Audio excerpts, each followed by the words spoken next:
Hello, I'm Kevin Dietz with a breaking news story. A decision is in on the Richard Wershe White Boy Rick case. The parole board has voted, and they have voted to parole Richard Wershe. He will be freed of his life sentence in prison in the state of Michigan. Rick Wershe is the longest-serving nonviolent juvenile offender in the history of the state of Michigan, and today the parole board has voted to parole him, to release him from that life sentence. It is a 10-member parole board who each voted. He needed 6 votes to be granted parole, and we have not been given the count of how the vote went, but we do know that he did in fact receive the 6 votes he needed to be paroled. White Boy Rick, known on the streets as a teenage drug dealer, Richard Wershe, was hired by the FBI and Detroit police at the age of 14. At 16, he started selling drugs himself and was busted at the age of 17. He was sentenced to life in prison and has been serving 29 years and 7 months. Again, the longest-serving nonviolent juvenile offender in history. The press release has just come out. I'm going to just read it to you as it comes in. For immediate release, the Michigan Parole Board votes to grant parole for Richard Wershe Jr. During its executive session in Lansing today, a majority of the Michigan Parole Board voted to grant parole for Richard Wershe Jr. The decision comes after the parole board held a public hearing for Wershe on June 8th at the Cotton Correctional Facility in Jackson. Wershe can be released from Michigan's custody as early as mid-August, and Florida authorities will be informed of his anticipated release. Florida officials will be responsible for making arrangements for his transfer to serve his sentence in Florida. Wershe was sentenced to serve 5 years in prison in Florida after being convicted on racketeering and conspiracy to commit racketeering charges in 2006. The crimes happened while he was incarcerated in Florida as part of a federal witness protection program. Wershe was serving a life sentence in Michigan on a 1988 conviction for manufacturing and possession with intent to deliver more than 650 grams of cocaine. Are you going to come in, Gabby? Let me bring you in. Let me explain a little bit of what that means. The parole board, or the Michigan Department of Corrections here in Michigan, they'll take 30 to 90 days to process Richard Wershe out. He right now has a hold on him in Florida because he owes the state of Florida at least 22 months. Richard Wershe's attorneys are going to try and fight that so that his sentence will be concurrent, which means his time in Michigan would have been served at the same time so that he wouldn't have to serve that time in Florida. But that has not been done. They have to go down to court in Florida and try and fight for that. Right now, as it stands, Florida would come and pick him up and he would go down to a Florida prison to serve 22 months. But all Rick Wershe wanted to do was to be able to get out from under this Michigan sentence. Yes. Because this was a life sentence, and your Uncle Rick was worried about dying in prison. And this is Gabby Wershe. She is probably the closest relative to Rick. She talks to him all the time. Every day. He constantly tells me Gabby is the one person who I know and love best. Gabby, what does this mean to you? The world to finally know that there's an end date in sight and he'll be home with us. I just sent off, his birthday is Tuesday, so I sent off his last birthday card that I'll have to put in the mail. So I can't wait to have him home with us. He tells me he doesn't even have birthdays. He won't really acknowledge them. You send cards to him in prison, but he says his last birthday was when he was 18 years old. What is it like for him? What's he feeling right now? Oh, excitement. I can't even imagine how he's feeling. You know, he's in a room right now until noon, and he said they can keep him locked in that room as long as the news is good for a week. So I can't wait for him to call and hear the excitement in his voice. He was so nervous and ramped up a week ago. Yesterday I talked to him. I felt he felt calmer. Like he told me, I did everything I could to get this parole. Yeah. He was optimistic, but he had been turned down so many times. What was that like in those no votes along the way? You know, it drags you down a little bit, but he always had positivity in it, that he would get out, regardless if the answer today was no. We're not going to stop fighting until he was out. So our fighting's over. You've been waiting forever for this, and the parole board meeting, it went pretty well. He Yes. did a good job up there, but Yes. it wasn't easy. There was a lot of admitting to crimes and things like that Yes. that was uneasy. How did you feel? Did you think it was going to go this way? You hate to get your hopes up, and I had it that it could, we could have got a no answer. This is optimistic. Every time that they vote no, it means 5 more years. Yeah. People don't always realize this, but when you're on a life sentence, if the parole board denies you, you have to wait another 5 years even to get consideration. Yeah. His last hearing was in 2003, a lifetime ago, 15 years Yes. ago, and they voted no unanimously. What do you think turned it around this time? Seeing how many people are behind him and getting the facts straight, and finally setting the record, I think that brought a lot of light to his case and showed that he served his time. He's 30 years. Because one of the things he was supposed to show and prove was that he was sorry for the crimes he committed, that he had learned his lesson, that if he was released, he would never commit another crime. He said all those things in 2003, and several police officers came in and said, Rick Wershe has cooperated with us. He's done everything he can to help us catch dirty cops and drug dealers. Right. You need to let him go. And then the next day, a bunch of other police officers came in and said, no, he's dangerous, don't let him go. What was that like for Rick? He really felt kind of double-crossed. Oh yeah. Like I said, there were a lot of things against him, a lot of facts that weren't right in the case. And finally having those people come to light and speak on his behalf, and at the parole hearing, having him go over everything in front of the board and setting it straight for them, because what you hear and what's on the news and what's on the internet isn't always true. Those aren't facts. Anyone can type an article, but having it come out of his mouth, I'm assuming it meant something to the board. He has kids, he has grandkids. Yes. What is going on in the Wershe immediate family? We actually are planning to go get his his grandson at the end of the month, and I can't wait to see his reaction to knowing that his grandpa will be home soon. I'm sorry, what's that? Toss to Drew. Okay. Just stay with me. Again, just a recap. Rick Wershe has been paroled today. After 29 years and 7 months, Michigan Parole Board has voted to parole him. We're going to go live now to Defender Karen Drew, who is with Rick Wershe's mother and sister. Karen?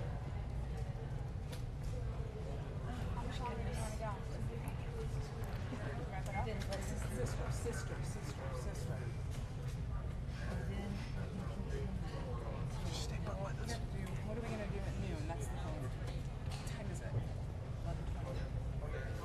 11:20. Yeah. Just clips. We'll just get clips for noon. We'll just. She's going to do this interview, toss back to you. You guys wrap it, and then we're going to continue the conversation. So maybe Gabby, you stay with him here. The last time, I think it was him addressing that he did commit a crime.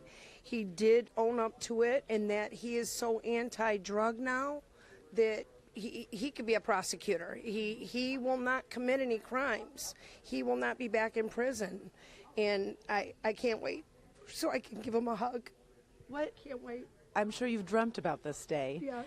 What do I you? wish my dad was here. I wish her dad was here. What do you envision when you first see him and your family gets together? What do you envision? What do you want to say to him? Cry. I love you. I love you. I'll probably say that 100 times. But it's going to be a long overdue day. And I can't. I won't be able to sleep till I see him. It's going to be just the best day ever. Now, your mom is here. She's just a few feet away, and we're not going to put her on live television. I don't think any mother, she's got enough to balance right now. Right. But you've been, I'm looking at her emotion in her face. What's going, I know she's shared some of her thoughts with you. What do you think she once said? She, regrets that he's been away so long and that she's aged and, can't do things that she could have when he was younger and with his children and him. And, they just do what they can and take it slow. And if he's got to push her push her in the wheelchair, then that's what it is. But I'm sure he'll do it. Obviously, there's a next step. We're talking about Florida. What are your thoughts about that in terms of a possible whether or not he has to serve time or not in Florida? I'm praying that they will change the sentence to concurrent instead of consecutive in the course of the time that it takes to get his paperwork done to get him out of the Michigan system. Do you feel confident about that? I do. I really think that Florida's going to say, you know what, this guy's had enough and let him go home. And I think obviously the whole nationwide spotlight on this has also changed in terms of putting accountability on the prison system too, in terms On of what's TV. a just sentence. Okay. Oh, absolutely. Absolutely. I mean, he's the only one in Michigan that's done more than It's fine. almost double the time You can just anyone count me else down has or whatever. done. And for whatever reasons, I thank the parole board for paroling my brother today. Thank you. I'm going to let you go back, hug your family. We'll be talking with you in a little bit, but Kevin, I'm going to send it back to you on this latest breaking information. Kevin? Thanks, Karen. Obviously, a lot of emotional reaction from the Wershey family. And I'm here with Gabby Wershey, Rick's niece, definitely the closest person to Rick. You talk to him every single day. You know, I was at the hearing in 2003, but then I kind of lost track of Rick and his case. And then about 2014, I dug back in. And when I did, I was surprised. Nobody was really talking that much about his story. No. But now, I mean, everyone is talking about why is he in there? In the parole board, why is the parole board keeping him in there? And there's a movie being made. And Matthew McConaughey is going to play his father in this movie. I mean, what has this been like for the family as this has turned into a national, international story? It's definitely, I would like to say it's brought more positivity and optimism to the family in hopes that today we would finally get the news that we've been long waiting for. With the publicity, that also brings bad, and people, you know, you have people who want to bring you down. But out of it all, I would say 99% of it has all been people who are behind him and on his side and want to see him freed. I think one of the things that really strikes me and Rick is that a lot of people never knew that he was 14 years old. He's in 8th grade, and the police come to him, and the FBI come to him, and they start giving him money to find out who the drug dealers are in the neighborhood. And beyond that, they actually taught him how to go in and buy drugs so that the police would know who the drug dealers were, and once they would know there was a buyer there, they could do their police raids. Right. He was taught how to be a drug dealer. By the police. By the police. Yes. Right? Knowing that, I mean, as a teenager, you're so open to take in what you're around and your surroundings. So it's no surprise that he wound up in the situation that he did after being put into that atmosphere as a teenager, an adolescent. And no one's saying that he doesn't deserve to do prison time. He was dealing drugs, but he also cooperated with police to put cops away. And Yes. and it seems like that was all lost. Like he wasn't getting any benefit for how he got into the drug business and the help he gave police. No, not at all. They didn't. They promised things that weren't given. He wouldn't be where he is if they had. And for all of his cooperation over the years, he got nothing. All right. Well, thank you so much for Thank joining us. you, We're going to Kevin. have much Yes. more, and this is going to continue on Facebook. So actually, if you stay with us, we're going to continue this on Facebook. And I wanted to mention that Rick Wershey's attorney, Ralph Musili, is going to be coming down here shortly, and he is really going to dig into this whole issue of when Rick gets out and how Rick gets out. If Florida forgives his sentence, then he's going to be allowed to leave the Michigan prison and be free. But Ralph Musili is going to have to go down, and he's going to have to fight. He's going to have to get with the state attorney general and the county prosecutor, and he's going to have to convince them somehow to change the sentence, because as it stands right now, he has to go down to Florida. Yes. So we're going to continue this conversation all day. Right now on Facebook, we'll be back at noon, 4, 5, and 6, and 11 on Local 4. The parole board has voted to release Rick Wershey. Thank you for joining us.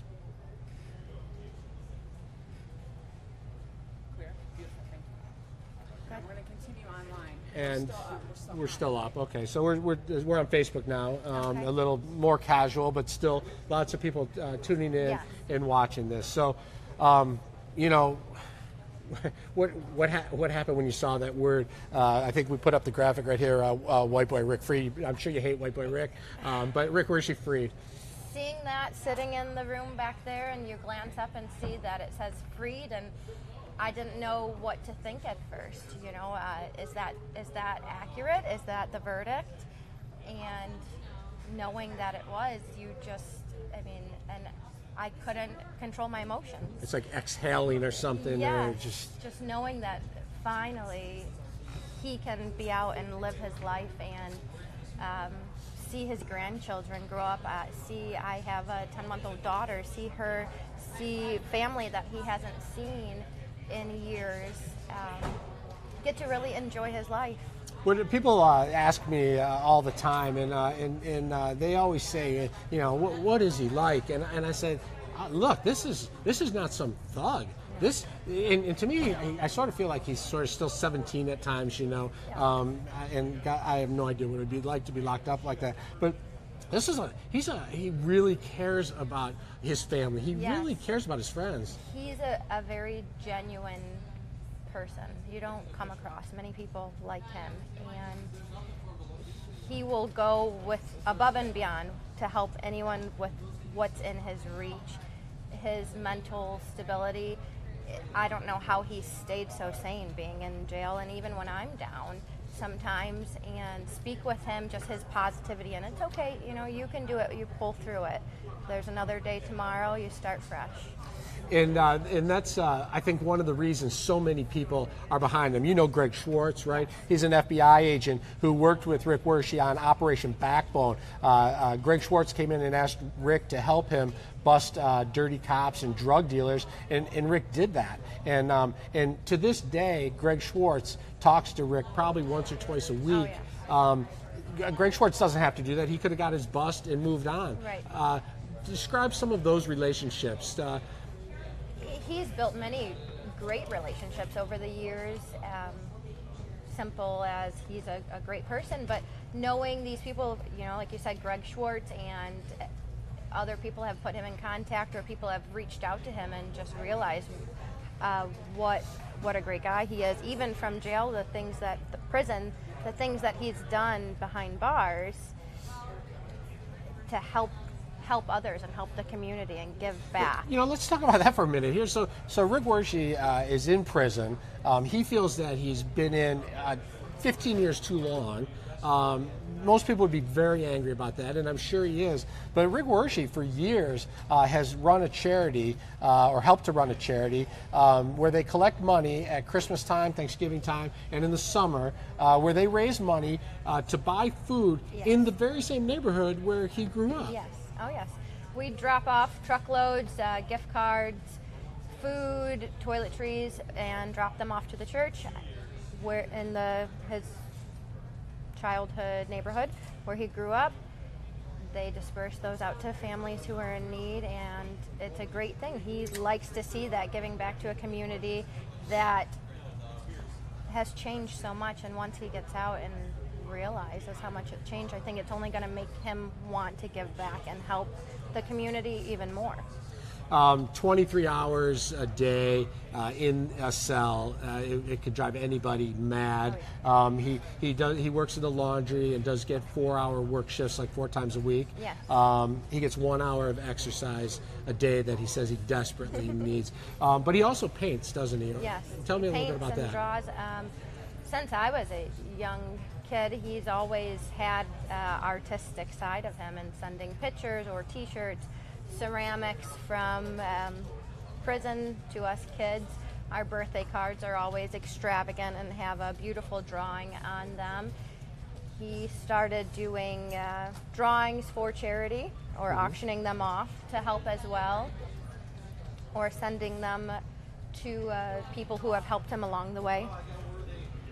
They're beautiful, beautiful. He's very artistic.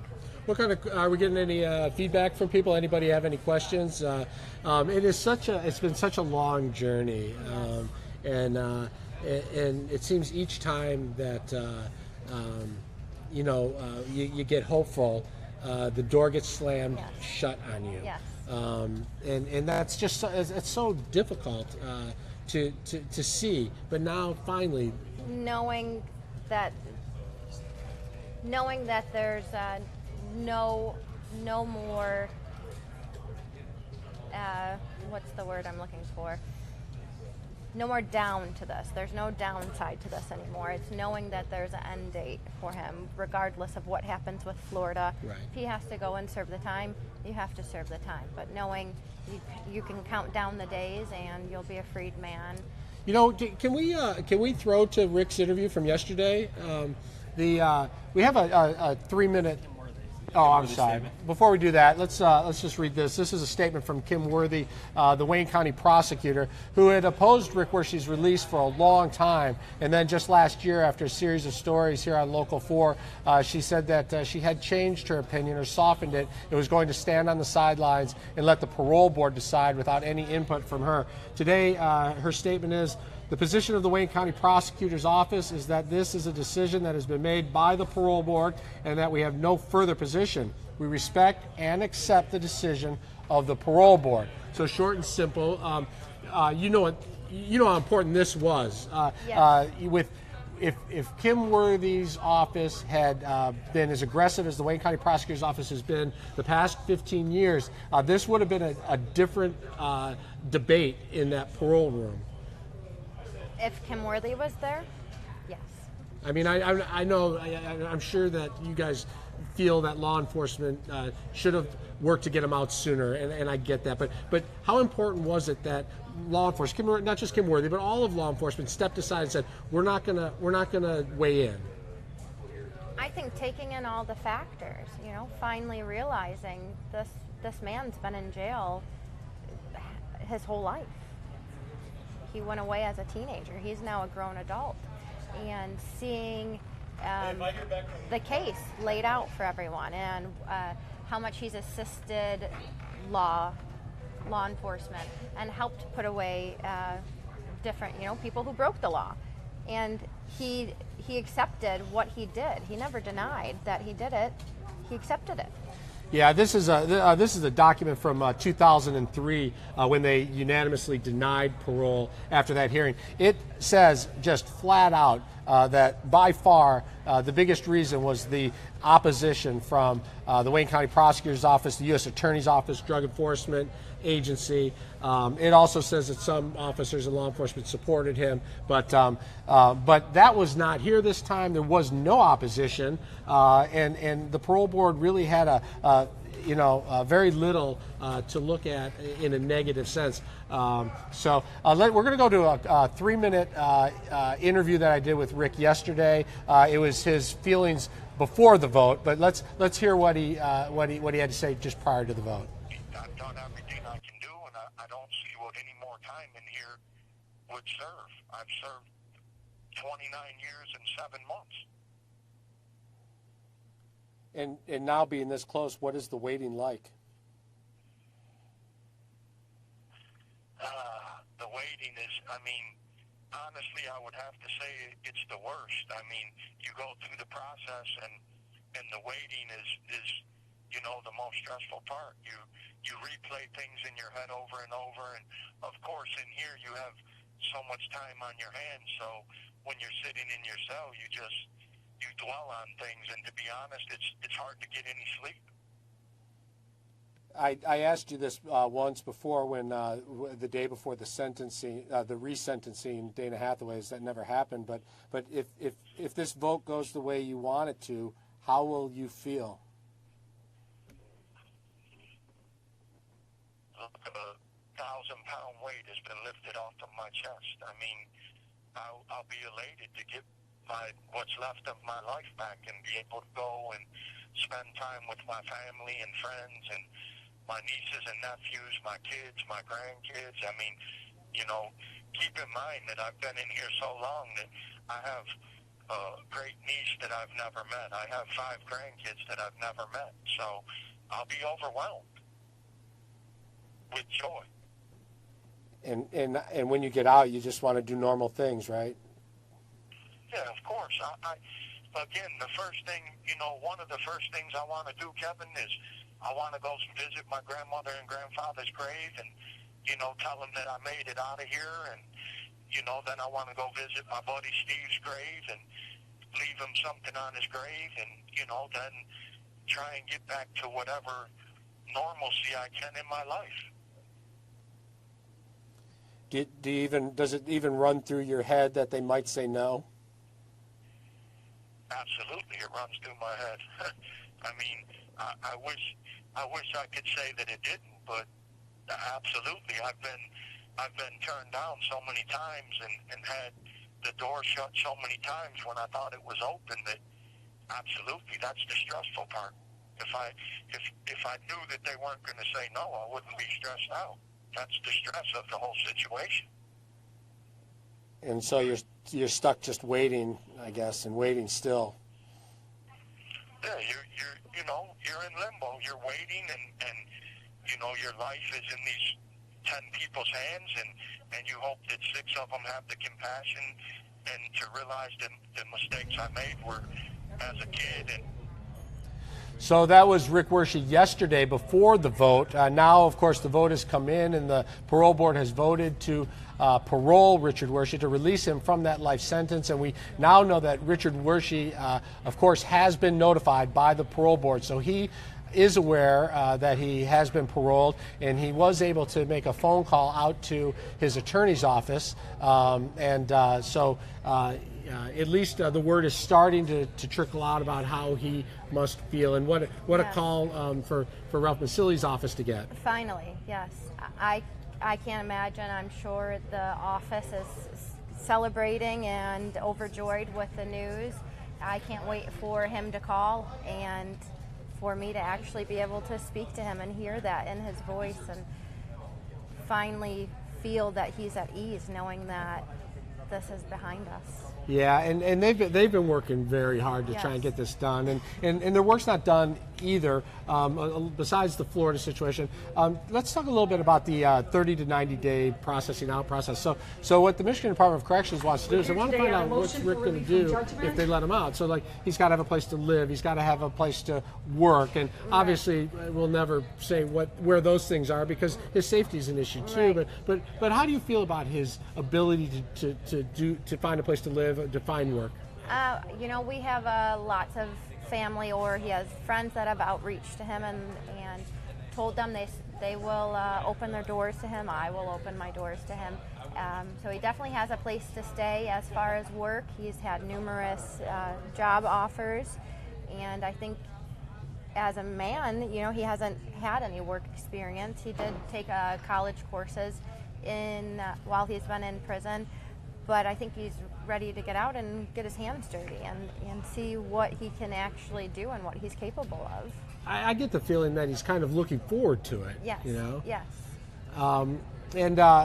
So this is something that probably most people don't understand if you don't know someone who's served a lot of time.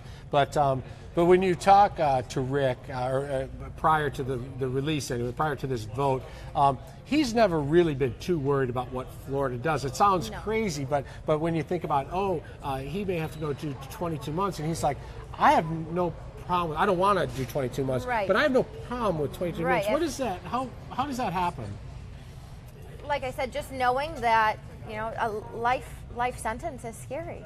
He thinking that he could be in there growing old, or possibly die in prison. It's a scary thought. So knowing 22 months, knowing that is nothing compared to thinking you're going to spend the rest of your life in prison.